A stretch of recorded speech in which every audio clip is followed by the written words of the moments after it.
The desert night was quiet and cold, and the wind moved gently over the dry sand while the small town of Ridgewater slept unaware of the strange thing that was about to happen. And far on the edge of town stood an old government research building, with rusted gates and broken windows, a place where no one went anymore, and people whispered that it was haunted or cursed, and inside the cracked walls was a long, dark hall leading to a hidden room where a strange alien figure stood locked in, a thick glass pod covered in dust for 1,000 years.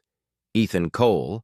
a young man with messy hair and too much curiosity, walked carefully with a flashlight in one hand and a camera in the other.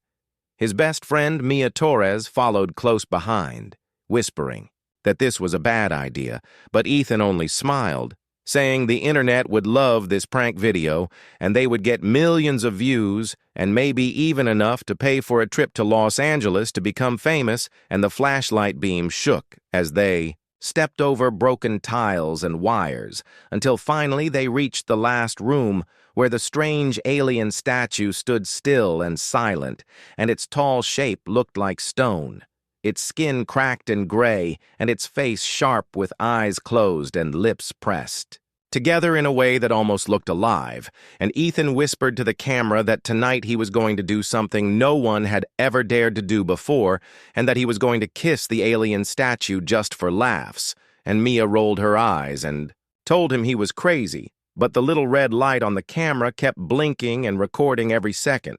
And Ethan stepped forward, placing a hand on the cold glass and laughing softly as he said, "Here goes nothing." And then he leaned in, pressing his lips gently to the cold surface, and the instant he did, the ground gave a faint tremble, and a deep vibration ran through the air, making the dust fall from the ceiling, and Mia gasped as the alien's eyelids twitched slightly, and Ethan froze, thinking he had imagined it. But then the glass around the pod began to crack slowly like ice breaking on a frozen lake, and a loud alarm exploded in the building, making red lights spin across the walls, and without warning the glass shattered completely, throwing shards to the floor, and a gust of cold air rushed out, carrying a smell like metal and rain, and the alien's eyes opened wide, glowing silver with strange black swirls moving inside them, and the creature took a slow, deep breath before speaking in a voice that sounded like it came from deep underground, saying,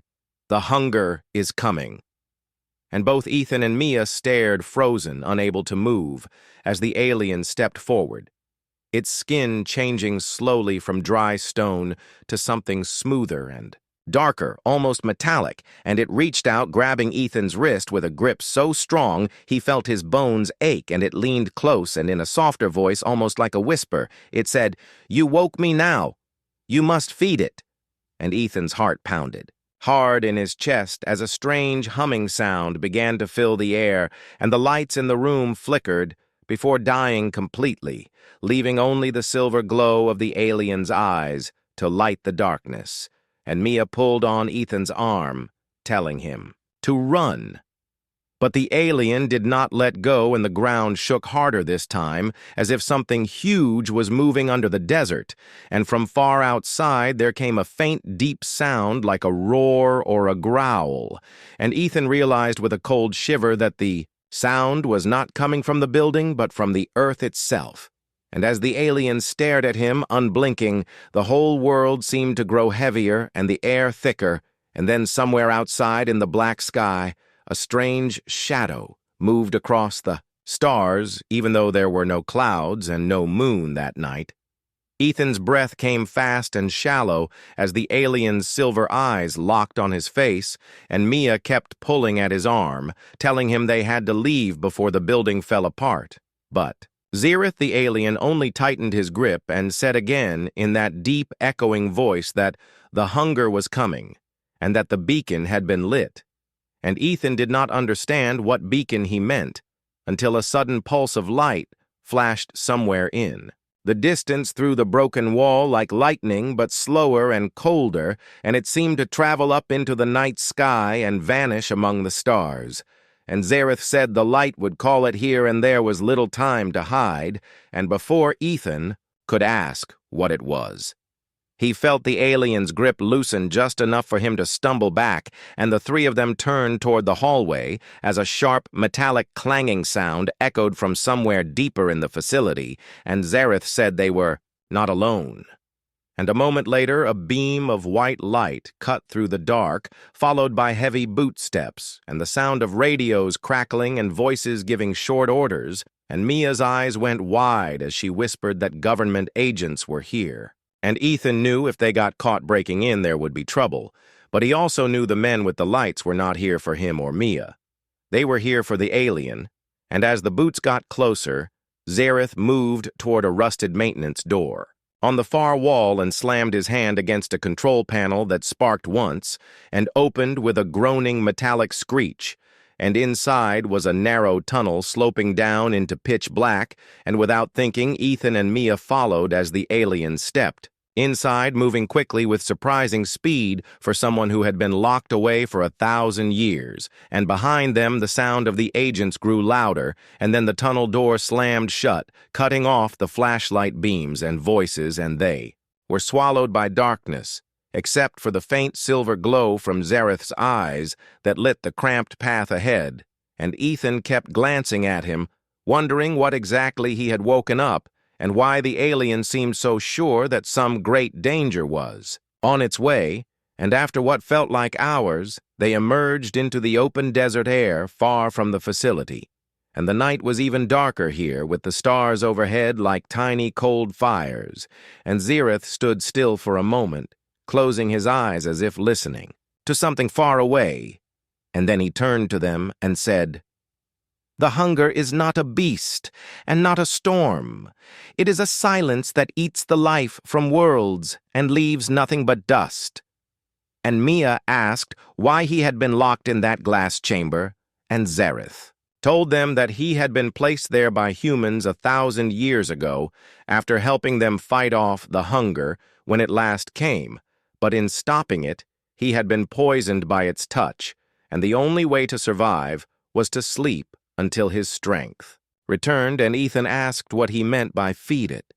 And Zareth said, "The hunger does not eat food or drink water. It eats the living spark inside all creatures, and the stronger the life, the more it hungers for it, and the link between them created." When Ethan kissed him, had made Ethan's spark the brightest thing on earth now, and Ethan's stomach twisted as he realized this meant whatever was coming would be looking for him first.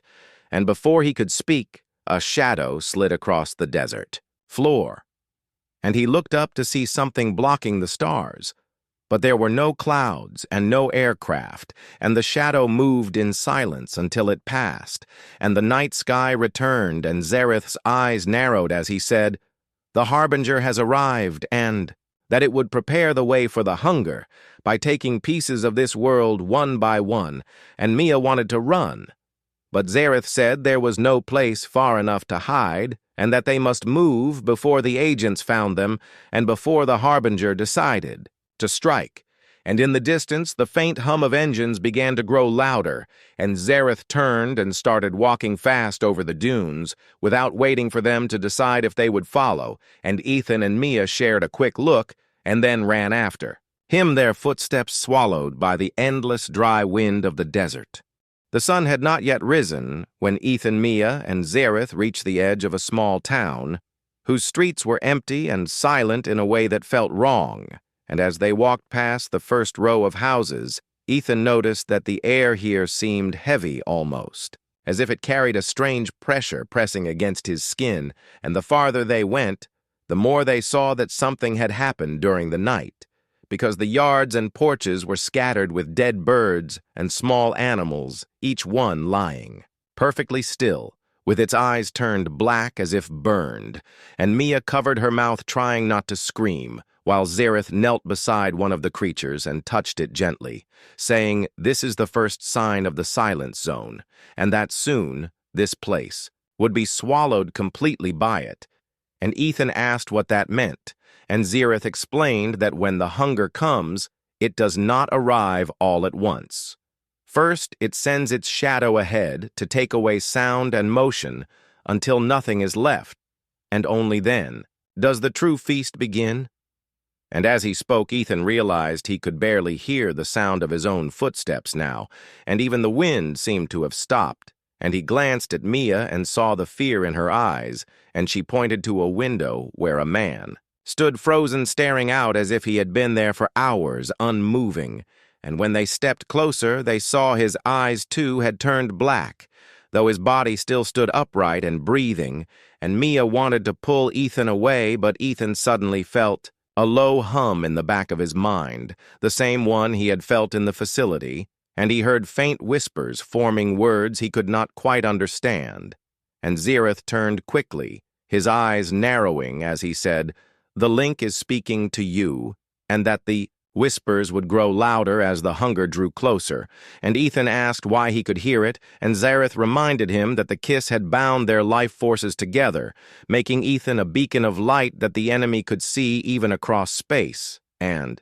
Mia asked if that meant Ethan would die, and Zareth only looked away without answering, which made her even more afraid, and suddenly a noise broke the heavy silence, the sound of engines somewhere nearby, and Zareth motioned for them to move in too. An old rail tunnel on the edge of town, and inside the darkness was thick and cold, and their footsteps echoed faintly, and Ethan could feel the ground vibrating beneath them like something massive was moving far above, and the whispers in his head grew sharper until one word formed clearly and loudly: "Run," and before he could warn the others, a colossal shadow moved past the mouth of the tunnel, blocking the faint morning light, and Ethan felt a pressure in his chest like he was being pulled upward, even though his feet stayed on the ground, and Mia grabbed his arm, shouting his name, but her voice sounded far away, and Zareth slammed his hand against the wall, sending a shock of blue light through the tunnel, which broke the strange pull. And Ethan stumbled, gasping for air. And Zareth said the Harbinger was searching for him now, and that every time it passed overhead it would scan for the brightest spark, and once it found him there would be no escape. And Ethan wiped the sweat from his forehead, though the tunnel was freezing, and he asked what the Harbinger wanted with him, and Zareth said it would use him to guide the hunger to the last light, the only thing that could stop it. And Mia asked what the last light was, but Zareth told her that was a story for another time, and that right now they had to keep moving because the agents would soon track them here as well. And from deep within the tunnel came the distant sound of water dripping, which seemed normal at first. But then each drip began to echo unnaturally, like it was being stretched and pulled, and Zareth's eyes flashed as he said the silent zone was expanding faster than expected, and they had less than a day before it covered the entire town, and Ethan realized they were running out of both time and places to hide, and that whatever was coming would not stop until it had reached him, no matter where they went. The sky above was no longer the soft blue of morning, but a strange, shifting gray, as if the clouds were made of smoke and shadows twisting together, and Ethan, Mia, and Zareth kept moving through the rail tunnel until they emerged into the open desert, where the wind carried a bitter metallic taste, and Zareth stopped and looked upward, his silver eyes reflecting something high above that Ethan at first could not see, and then it appeared a massive shape, moving in the upper atmosphere, bending the light around it like heat over asphalt. And Zareth said that was the Harbinger, the scout of the hunger, invisible to the machines of men, but not to the eyes of those bound by the beacon. And Ethan felt his stomach turn as the shape rippled and shifted, changing form like liquid darkness stretching across miles, and Zareth told them the Harbinger was already altering the sky to prepare for the arrival, creating storms that would confuse human defenses and weaken the earth itself. And in the distance, Ethan could see streaks of black lightning striking the ground in random places, sending up clouds of dust and ash, and each strike seemed to make the whispers in his head louder and clearer, and now they were not just words but flashes of images, strange worlds broken into dust, seas turned to black glass mountains crumbling into nothing. And Ethan stumbled, holding his head, while Mia caught his arm, asking what he saw, and he told her they were visions of places the hunger had already destroyed, and Zareth said the bond between them was showing Ethan the truth because The enemy wanted him to feel its power and inevitability to break his will before it arrived, and Mia glared at Zareth, asking if there was any way to end this bond. But Zareth hesitated and finally admitted there was a weapon that could cut the link, but it would kill Ethan in the process, and the silence that followed was heavy, until the sound of distant helicopters echoed over the desert, and Zareth turned quickly, telling them to follow him to a place where the sky could not see them. And they ran across the sand toward a low canyon where jagged rocks rose like broken teeth, and inside a narrow crack in the stone was a cave that smelled of dust and ancient air. And as they entered, Ethan noticed strange symbols, glowing faintly. On the walls, symbols that seemed to pulse with the same rhythm as the whispers in his head, and Zareth touched one and it flared bright blue, illuminating the chamber. And he told them this was a Vorakai shelter, a place built long ago to hide from. The Harbinger's gaze, and Ethan felt a small relief until the ground trembled hard enough to knock him against the wall, and outside a rumble rolled across the canyon as if the sky itself had growled, and Zareth said the Harbinger was calling to him through the link, trying to pull him out into the open, and Ethan felt the pull again, stronger than before, his feet itching to move toward the entrance, and Mia grabbed him, shouting for him to fight it, and Zareth stepped forward, placing his hand on Ethan's chest and sending a cold shock through his body which broke the pull for a moment, but left him shivering and breathing hard. And Zareth said they could not stay here for long, because once the Harbinger marked a location, it would send its scouts to strip away the rock and sand until nothing was left, and Ethan asked where they could possibly go that was safer, and Zareth's gaze darkened as he said there was only one place left to run, to the hiding place of the last light, and Ethan demanded to know what that was, but Zareth only said it was the key to destroying the hunger if they could reach it before the Harbinger did, and Mia asked where it was, and Zareth said far to the north beyond ice and storms, a place where even the silence fears to go, and before they could speak again, the cave shook with a thunderous crack as a jagged tear appeared in the ceiling, letting in a spear of gray light, and Zareth's eyes widened as he said it had found them faster than expected, and that they had to leave now or be buried alive. The canyon was breaking apart as the Harbinger's unseen power ripped at the stone, and dust rained down in thick clouds, while Ethan, Mia, and Zareth ran from the cave into the open desert where the sky above swirled with black lightning and shifting shadows, and the air felt sharp like broken glass against the skin, and Zareth moved with inhuman speed, leading them toward a cluster of rocks where an old military truck sat half buried in sand, and without a word he slammed his hand on the hood. And the engine roared to life, even though there was no key and no fuel, and Ethan and Mia jumped in as Zareth took the wheel, driving hard toward the horizon, and behind them the ground cracked open in long, jagged lines, and strange, dark tendrils rose and then sank again as if tasting the air for them, and Mia asked where they were going, and Zareth finally said they were heading to the last light buried deep beneath the Alaskan ice, and Ethan asked what it really was, and Zareth explained that it was an ancient Vorakai energy core, the last one left in the universe, a weapon strong enough to burn the hunger out of existence, but also strong enough to shatter the world if it was not controlled, and Mia asked why humans never found it, and Zareth said, because it was hidden in a place where even machines stop working, and the earth itself tries to swallow intruders. And Ethan leaned back, his head throbbing, as more visions filled his mind, this time of a frozen wasteland lit by a golden sphere pulsing like a heartbeat and a deep voice whispering his name over and over, and Zareth glanced at him saying the core was calling to him through the bond because it knew he might be the only one able to use it. And Ethan asked why, and Zareth said, because the bond had made him half Vorakai and half human, giving him the strength to wield the light, but also making him the perfect target for the hunger, and before they could say more, a low rumble filled the sky and a helicopter swooped into view, painted black with no markings, and carrying a mounted gun that swung toward them, and Zareth jerked the truck off the road into a dry riverbed as bullets tore through the air, sending sparks off the rocks, and Mia ducked low, shouting at Ethan to hold on as Zareth drove faster, weaving between boulders until the helicopter disappeared behind a ridge. And when they finally stopped to catch their breath, Ethan noticed the whispers in his head were now louder than his own thoughts, telling him to turn back and open the way, and he clutched his skull, shouting for it to stop. But Zareth grabbed his shoulders and told him to fight, because once the Harbinger controlled his mind, it would use him to destroy the core instead of save it. And then from the east a wall of dust appeared, moving faster than any storm should, and Zareth said it was no storm,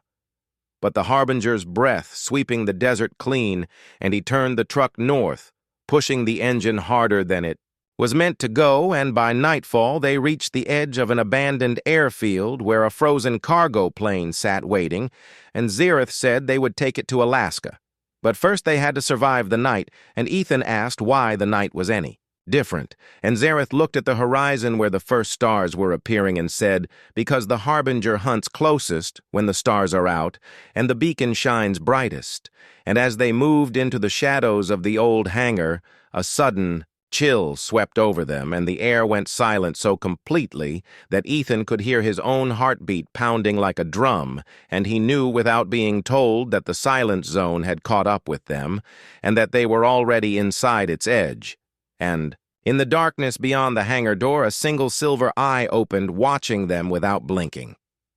The silver eye in the darkness did not move,